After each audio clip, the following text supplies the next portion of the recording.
Москве состоялось очередное совещание рабочей группы Госсовета России по противодействию распространению новой коронавирусной инфекции под председательством мэра Москвы, руководителя рабочей группы Сергея Собянина и вице-премьера правительства Татьяны Голиковой. В совещании в режиме видеоконференции принял участие глава Ингушетии Махмуд Али Калиматов. В ходе заседания обсуждались вопросы текущих темпов и прогноза выявляемости COVID-19 в регионах России, расширение тестирования, осуществление мер по соблюдению режима самоизоляции в период майских праздников, обеспечение дополнительных выплат и безопасности медперсонала и сохранение необходимых объемов экстренной медицинской помощи по заболеваниям, не связанным с заражением коронавирусом. Участники совещания также рассмотрели возможность введения масочного режима в субъектах.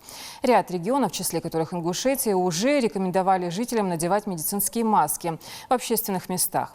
В указе главы республики говорится, что гражданам следует использовать средства индивидуальной защиты органов дыхания.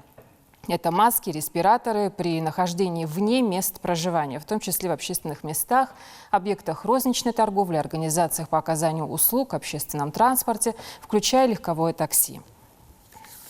Развернуты, вы знаете, дополнительные койки на Назарановской городской больнице, районной больнице, в Ингушской республиканской клинической больнице и также в Малгобекской районной больнице, в детской республиканской.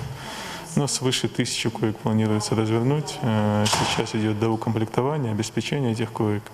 Насчет качества оказания медицинской помощи сейчас совместно с прокуратурой этот вопрос у нас контролируется, находится на контроле, поэтому проводится мониторинг оказания, реагирования на жалобы пациентов, если они есть. То, что касается лекарственного обеспечения, на сегодняшний день ситуация потихоньку регулируется, лекарства поставляются. Есть, конечно, определенный дефицит лекарственных препаратов, который дефицит на федеральном уровне есть.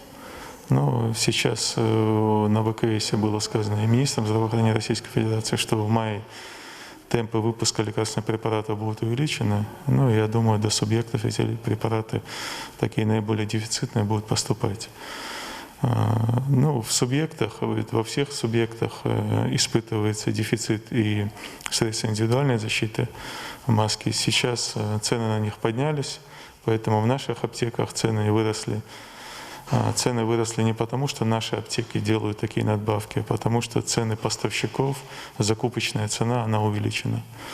Поэтому производство, они расширены, увеличены темпы роста производства, но по ценам пока они будут оставаться на уровне где-то в пределах 30 рублей, потому что закупочная цена около 30 рублей. Ношение масок – это рекомендация всех служб, Роспотребнадзора и Минздрава России. Это в первую очередь необходимо для болеющих людей, которые болеют не только, естественно, коронавирусной инфекцией, но и острыми респираторными заболеваниями. Это было всегда в период эпидемии гриппа. А здоровым людям это необходимо для того, чтобы при контактах, чтобы хоть как-то защитить себя от попадания именно микрочастиц влаги от больного. То есть это такая, может, минимальное средство защиты для того, чтобы себя уберечь. Поэтому это необходимо, это нужно соблюдать. И масочный режим, он хоть как-то оберегает человека от того, чтобы заболеть этой инфекцией.